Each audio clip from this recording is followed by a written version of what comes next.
જે અમે વાલિયા તાલુકાના ડેલી ગામથી અનેક આગેવાનોના સવારે ફોન હતા કે વરસાદનું પાણી આખા ગામમાં ફરી વળ્યું છે, ત્યારે એની મુલાકાતે આવ્યા છે. અમારી જવાબદારી બને છે કે આ વિસ્તારમાં કોઈ પણ આવી આફતજનક ઘટનાઓ ઘટે તો અમારે લોકોના વહારે ઊભા રહેવાનું ફરજમાં આવે છે, ત્યારે અમે આવ્યા છે.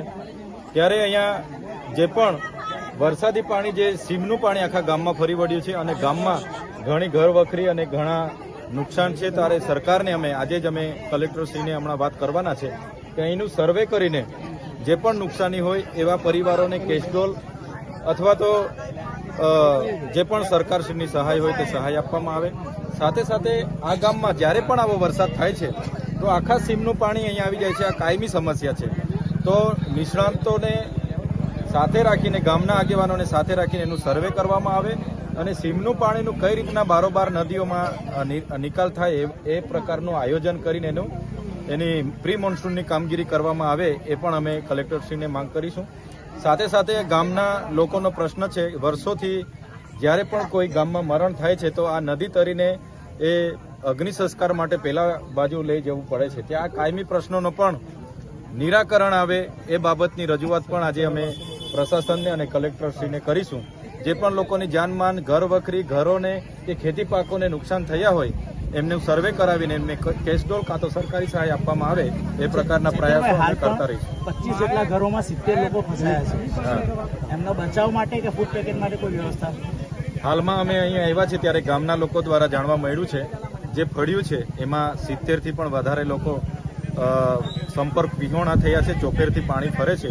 ત્યારે અમે અહીંયા જ ઉભા રહીએ છીએ. ગામના વડીલોની સાથે હમણાં ચર્ચા થઈ છે. પ્રાથમિક તબક્કે કેટલા લોકોનું જમવાનું બનાવવાનું છે. જમવાનું બનાવવામાં કોઈ વાંધો નથી, પણ એ લોકોને પહોંચાડવા કોણ જશે એ પણ એક પ્રશ્ન ઉપસ્થિત છે. કેમ કે એનડીઆરએફ, એસડીઆરએફની ટીમ હજુ અહીંયા પહોંચી નથી. ત્યારે અમે ટીડીઓ અને કલેક્ટર સાહેબ સાથે હમણાં વાત કરવાના છે.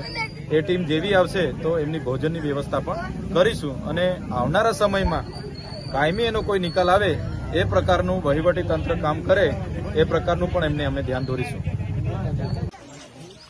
એટલે તમારા ગામના આપણા આગેવાનોના સવારે ફોન હતા એટલે અમે મુલાકાત માટે આવ્યા છે અને અમારી પણ ફરજ છે કે જ્યારે પણ આવી કોઈ આપત્તિજનક કોઈ બનાવ બને કે કંઈ થાય તો આપણા લોકો સાથે ઉભા રહેવા એ અમારી પ્રાથમિક ફરજ છે. એના ભાગરૂપે તમારા ગામમાં આવ્યા છે. એટલે હાલના તબક્કે પ્રાથમિક ધોરણે આપણે બધું જોયું. એટલે જે પાણી, જે ઉપરવાસમાં વધારે વરસાદ થયો, આપણે ત્યાં વધારે વરસાદ થયો એટલે આખું પાણી ગામમાં ઘૂસી ગયું. ઘણા ઘરોમાં આપણે ઘૂંટણસમાં પાણી હતા, તો ઘણી જગ્યાએ ઘરોમાં પણ ઘૂસી ગયા છે. એટલે કહેવાના મતલબ કે હવે ગામના લોકો તમે જ છો. આગેવાનોએ, યુવાનોએ, બહેનોએ ખાસ ધ્યાન આપવાનું કે આપણા બાળકો કોઈ રમવામાં, મસ્તીમાં કોઈ ખાડી બાજુ જાય ના. એટલે વડીલો હોય, બુજુર્ગો હોય, એ કદાચ પાછો વરસાદ આવે તો, હમણાં તો 2 કલાકથી વરસાદ ખુલ્લો છે, કલાકથી લઈને, એટલે હવે આ પાણી જતું રહેશે. કદાચ મને લાગે છે કે 1-2 વાગે ત્યાં સુધી આ નીકળી જશે. તો કદાચ ફરી કોઈ વરસાદ આવે ત્યારે ખાસ તકેદારી રાખવાની. કદાચ રાતે ધોધમાર વરસાદ હોય તો રાતે તકેદારી રાખવાની. આપણા બાળકો, આપણા જે વડીલો, બુજુર્ગો, ઉંમરવાળા છે એમને કોઈને કોઈ એ ના થઈ જાય એ ખાસ ધ્યાન આપજો. ને બીજું કે હમણાં જ તમારી રૂબરૂમાં ટીડીઓશ્રી સાથે વાત કરી, પછી આપણા કલેક્ટર સાહેબ સાથે પણ વાત કરી. એટલે પ્રશાસન, વહીવટી તંત્ર એક મિનિટનું પડે એ લોકો પણ આપણે ત્યાંથી ખબર એ લોકોના લેવાનું ચાલુ છે. જેવું આ પાણી ઓસરશે તો એ લોકો પણ એમના તરફથી જે કંઈ સરકારી જાહેરાત મુજબ જે કંઈ પણ સર્વે કરાવવાનું હશે તે કરાવશે. જેની પણ નાની મોટી નુકસાની હશે તો એનું સર્વે કરાવીને જે કંઈ સરકારના ધારાધોરણ મુજબ જે કંઈ આપવા મૂકવાનું હશે તે આપશે. પણ હું એક પદાધિકારી તમને વિનંતી કરું છું કે સાવચેતી રાખવાની. આપણે કોઈ પણ બાળક, કોઈ પણ વડીલ કે ચાલો હું કૂદી પડું, તરી નાખું, પેલી બાજુ જઈ આવું, મળી આવું ને એવું કોઈએ હમણાં સાહસ કરવાનું નથી. કેમ કે આ વરસાદ અહીંયા ના હોય ને ઉપરવાસમાં વધારે પડે, અચાનક ખાડી આવે, આપણને ખબર ના હોય.